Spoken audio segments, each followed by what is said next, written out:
የአሜሪካ ጦር ለኢራን ተዘጋጀ። ትራምፕ የኢራንን ነዳጅ ሊወርሱት ነው። President Donald Trump has a new warning for Iran as a new wave of deadly protests spread across that country. Listen. የአሜሪካው ፕሬዝዳንት ዶናልድ ትራምፕ ዓለም የጉልበተኞች መድረክ ናት እያሉ ነው። እኚህ ሰው የዓለም አቀፍ ሕግን፣ የዲፕሎማሲ ግንኙነትን፣ የሀገራት ሉዓላዊነትን በመዳፈር የፈለጉትን እንደሚያደርጉ እያሳዩ ነው። ትራምፕ በናይጄሪያ ላይ የአየር ድብደባ አደረሱ። እኚህ ሰውዬ ምን ነካቸው? ናይጄሪያ የራሷን ሀገር የማስከበር ሙሉ መብት እያላት እንዴት በአንድ ሉዓላዊ ሀገር ላይ የአየር ድብደባ ያደርሳሉ ተብለው ተወቀሱ። ትራምፕ ለሁለተኛ ጊዜ ፕሬዝዳንት ሆነው ሲመጡ ልባቸው አብጦ ዓለም ላይ የፈለኩትን ነገር የማድረግ መብት አለኝ ብለው እንዲያስቡ አድርጓቸዋል። ለዛም ነው በዓለም አቀፍ ደረጃ ከባባድ የሉዓላዊ ሀገር ጥሰት የሚያደርሱት። ትራምፕ ኢራን ከእስራኤል ጋር ጦርነት ውስጥ መግባቷን ተከትሎ በኢራን ላይ ድብደባ ማድረሳቸውን ብዙዎችን ያስገረመ ጉዳይ ነበር።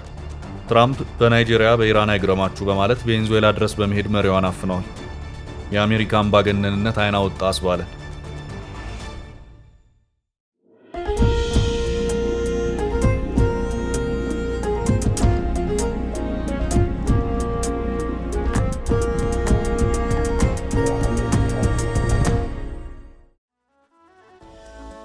ከቬኔዙዌላ ወደ ኢራን ነዳጅ የገሰገሰችው አሜሪካ የኩባንም ነዳጅ ልትወርስ ነው።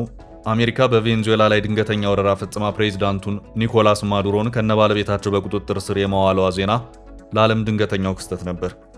የአሜሪካ ፕሬዝዳንት ዶናልድ ትራምፕ ማዱሮን በአደንዛዥ ዕፅና በሽብርተኝነት በመወንጀል ከቬኔዙዌላ የሚነሱ ጀልባዎች ላይ ጥቃት ሲያስፈጽሙ መሰንበታቸውና የነዳጅ ጫኝ መርከቦች እንዳይወጡና እንዳይገቡ ማገዳቸው አይዘነጋም። አሜሪካ ከምድር ከአየርና ከውሃ ላይ ባደረገችው ድንገተኛ ጥቃት ዋና ከተማዋ ካራካስን ደብድባ ማዱሮን በቁጥጥር ስር ስታውል በዓለም ዙሪያ መደናገር ነበር የተከሰተው። አሜሪካ ከዚህ ቀደም እዚያው ደቡብ አሜሪካ ውስጥ ፓናማን በመውረር ፕሬዝዳንት የነበሩትን ማኑኤል ኖሬጋን አንጠልጥላ መውሰዷ አይዘነጋም። አሜሪካ በቬኔዙዌላ አስተማማኝ የስልጣን ሽግግር እስኪደረግ እዚያው እንደምትቆይ የነዳጅ ኩባንያዎቿንም የአገሪቱን ነዳጅ ለማውጣት እንደሚሰማሩ ማስታወቃለች። ማዱሮም ኒውዮርክ ፍርድ ቤት በዕፅ አዘዋዋሪነትና በሽብርተኝነት ተከሰው ቀርበዋል። ጉልበት ያለው ዓለምን እንደሚያሾራት ይህ አንዱ ማሳያ ነው። ከኒኮላስ ማዱሮ በፊት የነበሩት ኮሚኒስቱ ሁጎ ሻቬዝ ቀንደኛ ጸረ አሜሪካ የቬኔዙዌላ ፕሬዝዳንት ነበሩ። እሳቸው በካንሰር ምክንያት በሞት ከተለዩ በኋላ በእግራቸው የተተኩት ማዱሮ ተቃዋሚዎቻቸውን በማሰቃየት፣ ምርጫ በማጭበርበር፣ የቬኔዙዌላን ሕዝብ በኑሮ ውድነት በማሰቃየት እንዲሁም በአደገኛ ዕፅ ዝውውርና በሽብርተኝነት በአሜሪካ ሲወነጀሉ ነበር። ፕሬዚዳንት ዶናልድ ትራምፕ ከቬኔዙዌላ ወረራ በኋላ በሰጡት መግለጫ ሀገራቸው አሜሪካ የብሔራዊ ደህንነቷና የጥቅሞቿ ጸር በሆኑ ሀገሮች መከበብ የለባትም ብለው ነበር። ይህ የሚያሳየን በተለይ ብሔራዊ ጥቅሟን ለማስከበር ስትል ምንም ከማድረግ እንደማትመለስ ነው። ምንም እንኳን የአሜሪካን የሰሞኑ እርምጃ በመቃወም መግለጫ የወጡ ሀገሮች ቢኖሩም አሜሪካ ከብሔራዊ ጥቅሟና ደህንነቷ በተቃራኒ የቆመን ማንኛውም ኃይል በጉልበት ከመደፍጠጥ ወደ ኋላ እንደማትል በዓለም አቀፍ ሚዲያዎች የቀረበው የፖለቲካ ተንታኞች የተስማሙበት ነው። ቀጣዩ ባለተራ ማን ይሆን በሚባልበት በዚህ ጊዜ ብዙዎችን ያስማማው ግን ዓለም በጉልበተኞች ቁጥጥር ስር እየዋለች መሆኗ ነው። አሜሪካ ግሪንላንድን ለመሰልቀጥ ተዘጋጅታለች። እነ ኢራን፣ ኩባ፣ ኮሎምቢያ እና መሰል ሀገሮች የዶናልድ ትራምፕ ቀጣዮቹ ኢላማ ይሆናሉ እየተባለ ነው። ሀገሮችም ሆኑ አህጉሮች እንዲሁም እንደ የተባበሩት መንግስታት ድርጅት፣ የአውሮፓ ህብረት፣ የአፍሪካ ህብረትና የመሳሰሉት በዚህ ዘመን የሚኖራቸው ሚና ፋይዳ ቢስ የሆነ ይመስላል። የተባበሩት መንግስታት ድርጅት አቅመ ቢስ ሆኖ ጉልበተኝነት ያሳስበኛል ከማለት የዘለለ ምንም ማለት አልቻለም። ትራምፕ ቬኔዙዌላን ላልተወሰነ ጊዜ አስተዳድራታለሁ ሲሉ ዝተዋል። ላልተወሰነ ጊዜ ቬኔዙዌላን አስተዳድራለሁ በማለት ራሳቸውን መሪ አድርገው ሾመዋል። ፕሬዝዳንቱ በትሩዝ ሶሻል ገጻቸው ላይ በለጠፉት ፎቶአቸው ላይ የቬኔዙዌላ ጊዜያዊ መሪ የሚል ጽሑፍ አስፍረዋል።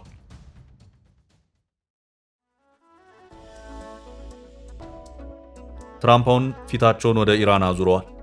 የኢራን ጊዜያዊ አስተዳዳሪ ለማለት የቋመጡም ይመስላል። የአሜሪካ ጦር ኢራንን ለመውረር ዝግጁ ነኝ ብለዋል። ባለፈው ሰኔ ኢራንና እስራኤል ለ12 ቀናት ተዋግተዋል። ውጊያው መጨረሻ ላይ አሜሪካ አየር ኃይል በኢራን 3 የኒውክሌር ማዕከላት ላይ ጥቃት ፈጽሟል። አሜሪካ ኢራንን ከደበደበች በኋላ የእስራኤልና ኢራን አደራዳሪ ሆና መምጣቷም ይታወሳል። የሰላም ጥሪውን እስራኤል ቀድማ የተቀበለችው ሲሆን ከዚህ ጥቃት በፊት ኢራን በኳታር የአሜሪካን የጦር ቤዝ መደብደቧ ይታወሳል። ትራምፕ አሁን ኢራንን መምታት አለብኝ እያሉ ነው። የህዝብ አመጹን እንደ አንድ ድል በመጠቀም በኢራን ላይ ወታደራዊ ጥቃት ለማድረስ አሜሪካና እስራኤል ዝግጁ መሆናቸውን እየገለጹ ነው። ኢራን በበኩሉ አሜሪካ እኔ ላይ ከተኮሰች ሶስተኛው የዓለም ጦርነት ይቀሰቀሳል፣ እስራኤል ኢላማ ሆና ትደበደባለች፣ በመካከለኛው ምስራቅ ያሉ የአሜሪካ ጦሮችም ይደበደባሉ ስትል ገልጻለች። ትራምፕ የአሜሪካ ጦር በኢራን ላይ ጥቃት እንዲፈጽም ትዕዛዝ ቢሰጡ ኢላማ የሚደረገው የኢራን ጠንካራ ወታደራዊ ክንፍ የሆነው እስላማዊ አብዮታዊ ዘብ ይሆናል። የኢራን ጠቅላይ መሪ አሊ ኻሜኒም ኢላማ ሊደረጉ ይችላሉ። እርምጃ መውሰድ የአጸፋ ምላሽ ሊያስከትል ይችላል። ሆኖም ግን የኢራንን ነዳጅ ለመውረስ እንዲሁም የኢራንን የኒውክሌር ማብላያ ጣቢያን ለመምታት የቋመጠው የአሜሪካ መከላከያ ቢሮ በኢራን ላይ እርምጃ ለመውሰድ እያሰበበት እንደሆነ አስታውቋል። ፔንታጎን ባወጣው መግለጫ አሁን ላለው የኢራን ቀውስ መፍትሄው ጠንካራ የኃይል እርምጃ ነው ብሏል። ፔንታጎን በኢራን መሞት የሌለባቸው ንጹሃን ያለአግባብ እየተገደሉ ነው፣ ዝምታ መስበር ያስፈልጋል ማለት ነው ሲል በመግለጫው አሳውቋል። ኢራን ፕሬዝዳንት ትራምፕ ከዚህ ቀደም ኢራን ሰው መግደል ካላቆመች አሜሪካ ጣልቃ ትገባለች ማለታቸውን ተቃውማለች። አሜሪካ በውስጥ ጉዳያችን ጣልቃ ከገባች ኢራን የአጸፋ እርምጃ የመውሰድ መብት አላት ሲሉ የፓርላማ አፈ ጉባኤ አህመድ ቃዲፍ ተናግረዋል። ቃዲፍ የሶስተኛው የዓለም ጦርነት ምክንያት እስራኤልና አሜሪካ ናቸው ሲሉ ወንጅለዋል። ስጋት በሚፈጥሩብን ችግሮች ላይ አንታገስም ብለዋል።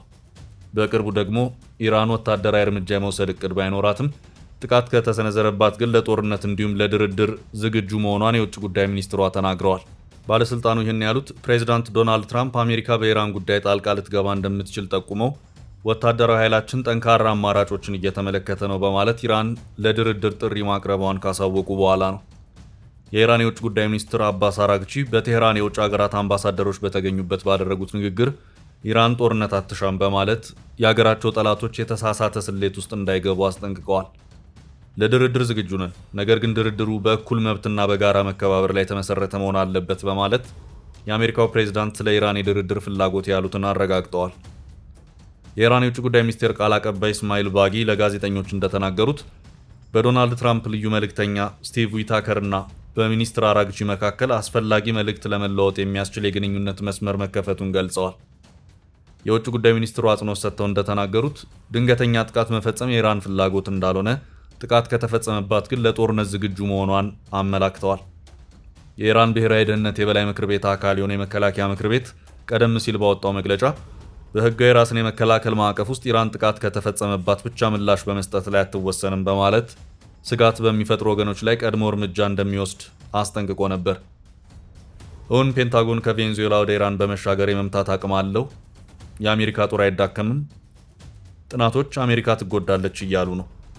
የአሜሪካው ፕሬዝዳንት ዶናልድ ትራምፕ በአውሮፓውያን 2027 የአሜሪካ ወታደራዊ ወጪ ከ50 በመቶ በላይ አድጎ 1.5 ትሪሊዮን ዶላር እንዲሆን መጠየቃቸው ይታወሳል። የአሜሪካ ኮንግረስ ባለፈው ታህሳስ ያጸደቀ የመከላከያ በጀት 901 ቢሊዮን ዶላር ሲሆን ትራምፕ ይህ አሃዝ ከእጥፍ በላይ እንዲያድግ ጠይቀዋል።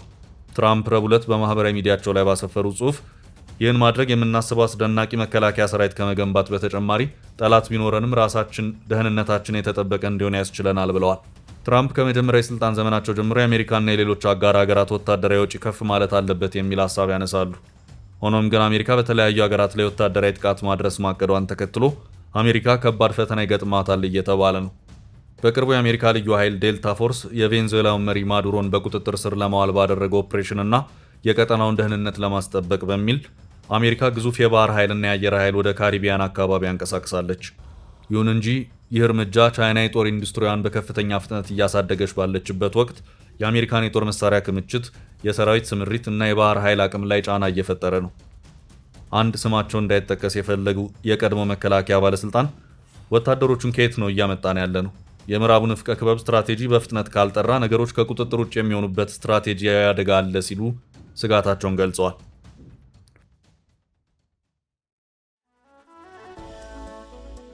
ሪፖርቶች እንደሚያመለክቱት አሜሪካ በካሪቢያን ባህር ለምታደርገው እንቅስቃሴ ሲባል ለአውሮፓና ለፓሲፊክ ተልዕኮ ታቅደው የነበሩ ከ12 በላይ የሚሆኑ የጦር መርከቦችን ወደ ክልሉ አዛውራለች።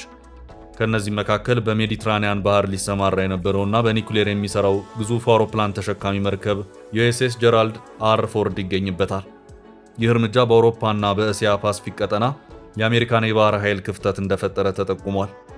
የሃድሰን ኢንስቲትዩት ባልደረባና ጡረታ የወጡት የባህር ኃይል መኮንን ብራያን ክላርክ መርከቦቹ ከታቀደላቸው ጊዜ በላይ በባህር ላይ መቆየታቸው የጥገና መርሃ ግብራቸውን እንደሚያዛባውና ይህም የረጅም ጊዜ ዝግጁነትን እንደሚጎዳ አስረድተዋል።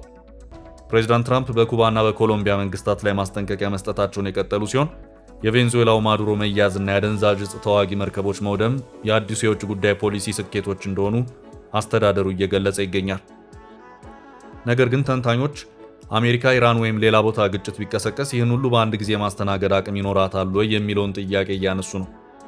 ትራምፕ በአሁኑ ሰዓት ከቬንዙዌላም ከኩባም ከኢራንም ነዳጅ ያስፈልገኛል እያሉ ነው።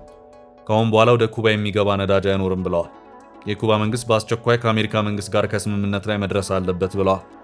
ትራምፕ በአንድ ቀን ኩባንም ኢራንንም ማስጠንቀቃቸው የአሜሪካ ነገር ሁለት እግር አለኝ ተብሎ ሁለት ዛፍ ላይ አይወጣም የሚለው የኢትዮጵያን ብሂል እያስታወሰን ነው። አሜሪካ ቬንዙዌላን፣ አሁን ደግሞ ኩባን፣ ኢራንን እንዲሁም ኮሎምቢያን ከስንቱ ጋር ልትዋጋ ነው? በሂደት የምናየው ይሆናል።